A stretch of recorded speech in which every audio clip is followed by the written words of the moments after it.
There are many explanations to what wealth is.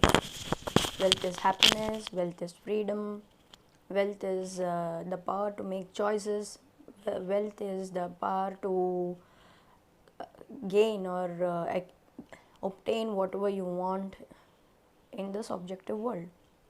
But what is wealth really? What wealth really is far beyond what we already know of or what we perceive it to be.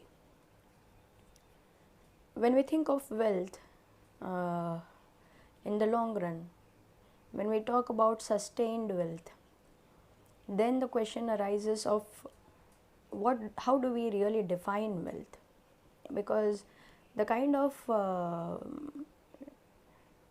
associations to wealth which we are accustomed to, like money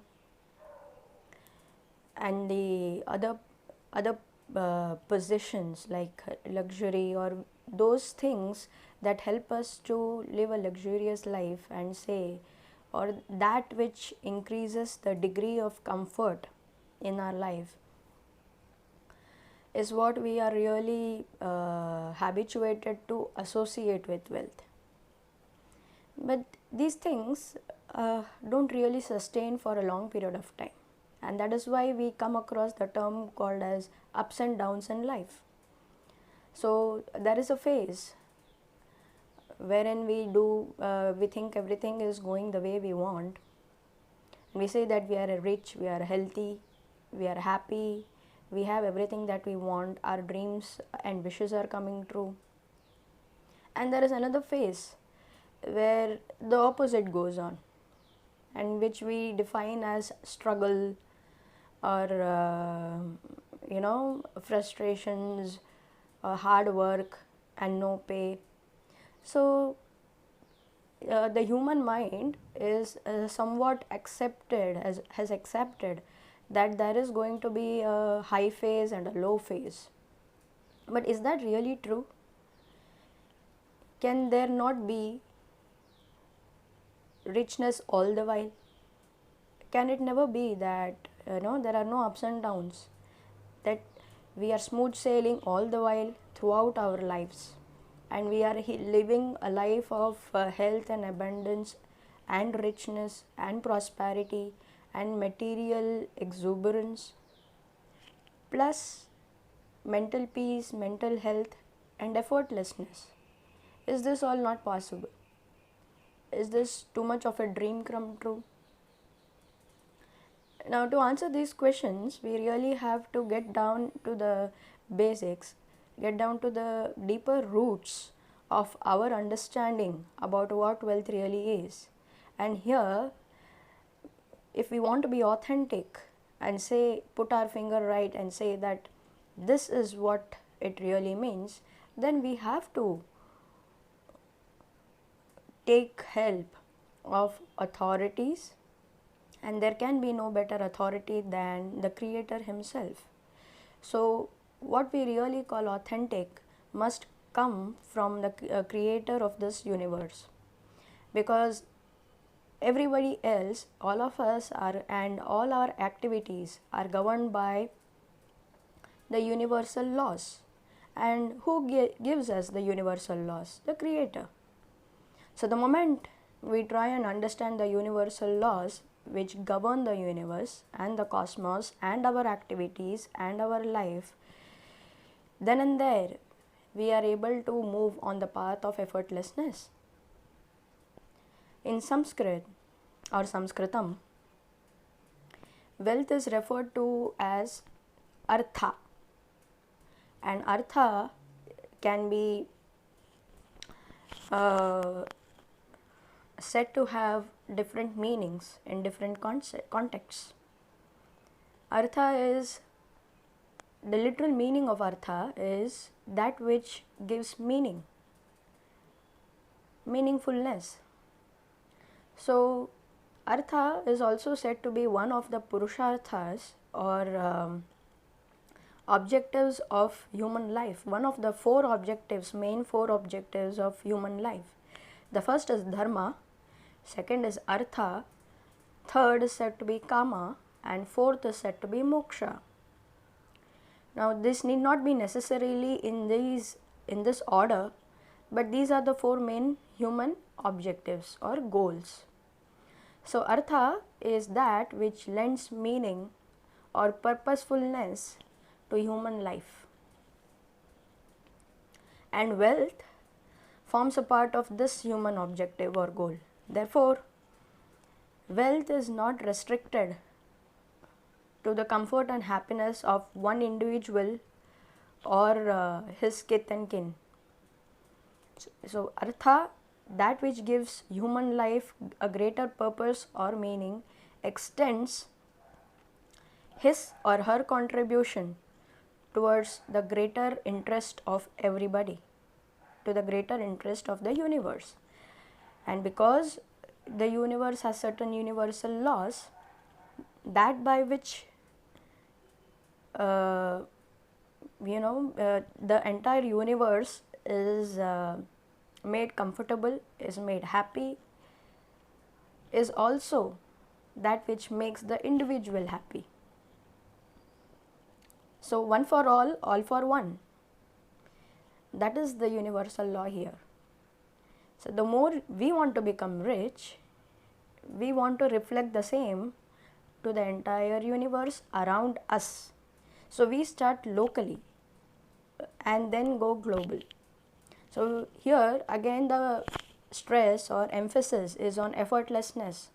We need not go searching, oh, who is it that I should make happy today? We need not do that.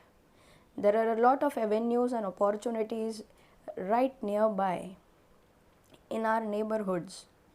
So we start local. We start sort of reflecting or mirroring our joy, inner joy, and helping others, even animals, it could be plants. Like many people take up projects, green revolution projects. Many people take up protection to animals as a project. So including nature and everything which is within nature gives meaning to our life or our existence, and that is why it fulfills our human objective of artha. So if we are in a position to financially support somebody else who is not who is in need of financial help, then that is a straightforward answer to your artha. But that is not the only thing which we can do.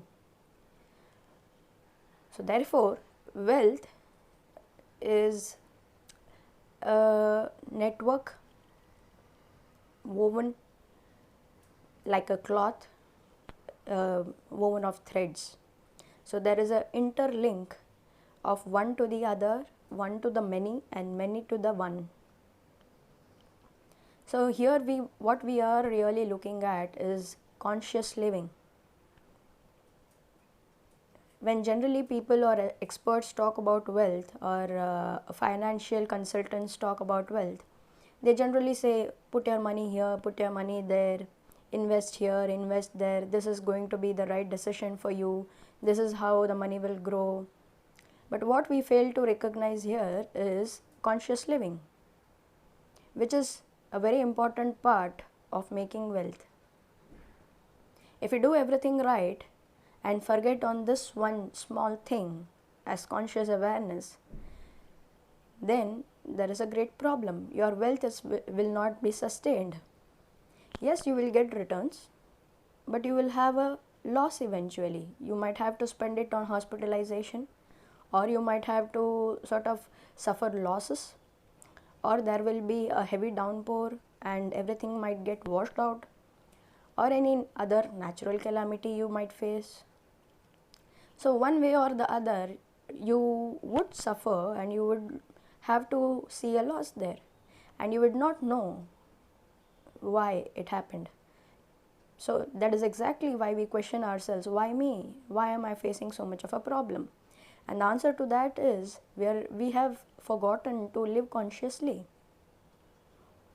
So the artha part of human objective of your own life, of your own self, has not been fulfilled.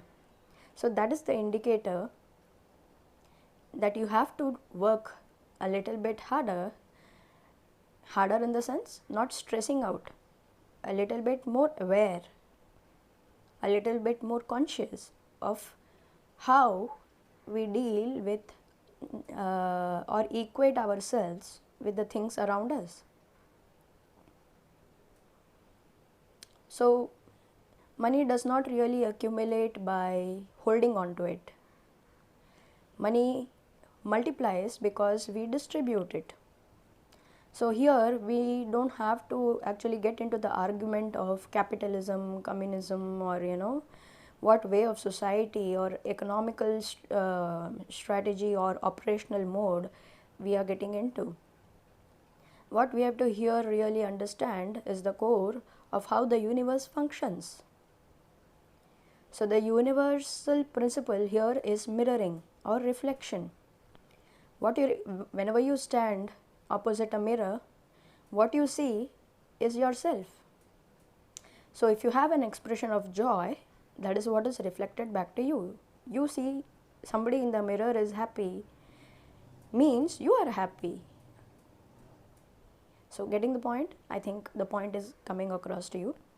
So if you have an expression of anger on your face in front of the mirror, what you see is the same. So if you see poverty, or if you see a lack of resources, or you see some inadequacy of some sort in your life which pertains to wealth, it is because that is what you are reflecting to the mirror. And it's very easy to correct yourself. If you want to look good into the mirror, inside the mirror, then you have to sort of do work on your own face. So make the real exact the changes whatever you want to see on the reflect, not on the mirror. You don't really need to make a change on the mirror. You have to make a change on the object of reflection, which is you.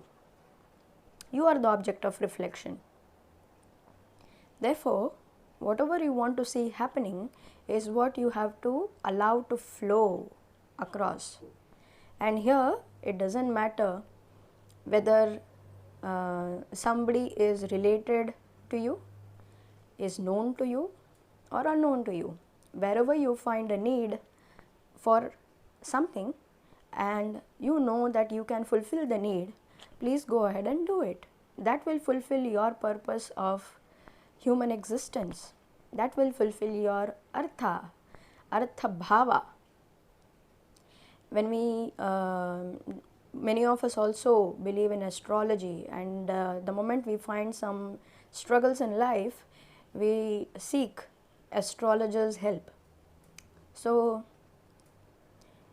even in astrology, where there are 12 houses which we call as bhavas, there are artha bhavas, there are dharma bhavas, there are moksha bhavas, and there are kama bhavas. So bhava is your own conceptualization of how the material world really looks like for you. So how do you perceive things in the world is what defines your life. So it is your perception. So the more limited your own perception is, limited as in limited to yourself and your near kith and kin, that is limiting.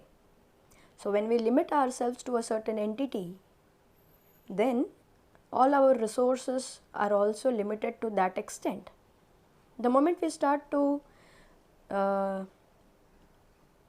go across the boundary, the moment we start to delimit our limits and go beyond the limitations, and the moment we start realizing, and the moment we start seeing the other as our own self, we are projecting our own self out, and that is what is reflected back to us. So the concept is really easy and it is really effective. The moment you start working on it, it really shoots back at you.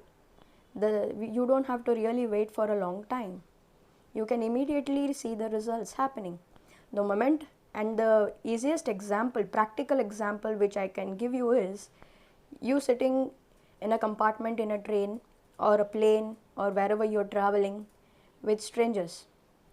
The moment you smile at somebody, that person is bound to smile back at you. So, and it happens naturally. Why? Because of reflection. So that is a universal law. Whatever you throw to the universe is reflected back to you. It's simple. So if you shoo away people, you are going to get shooed away. So it's as simple as that. So wealth is what you give away. How much are you able to give is a mark of how rich you are. It is not really on how much you possess. The moment we start to hold on to things, then there is a stagnancy, there is a shortage of flow. Understand energy. Energy is dynamic. Energy loves flow. So from one point to the other, when energy starts flowing, that's the time when there is conduction of heat, of electricity, of whatever. So whenever energy is in flow, it is happiest. The moment we say ask energy to stay at one point, or build a dam and put water, or even water in lakes, if they are not allowed to flow, they there's a lot of unwanted content and the water becomes impure and unhealthy. So the same principle applies here.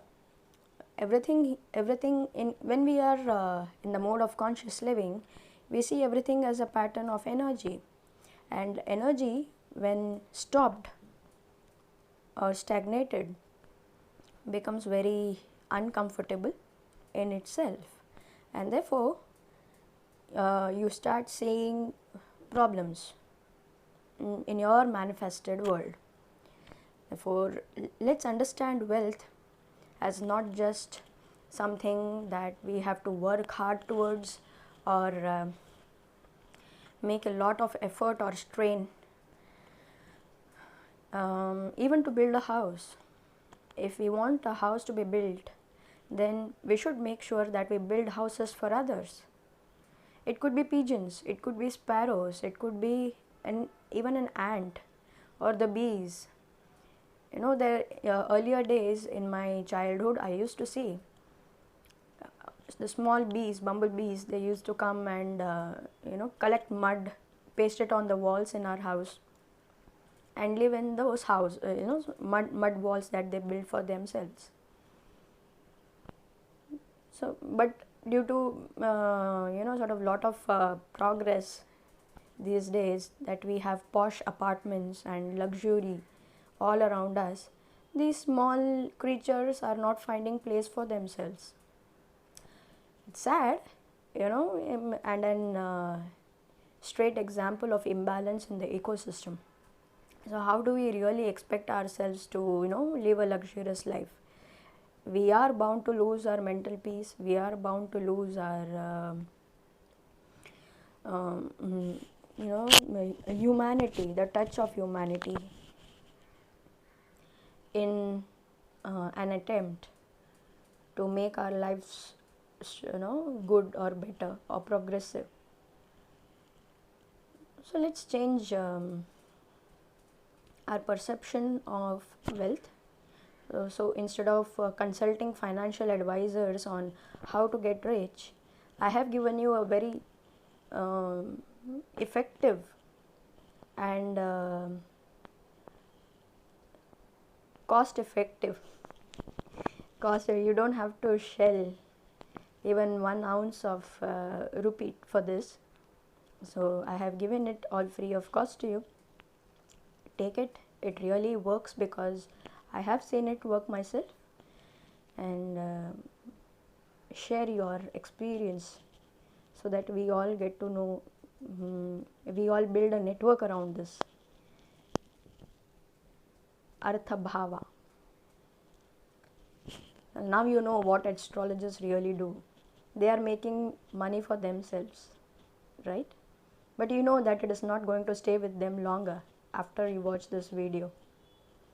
Thank you. Namaskaram.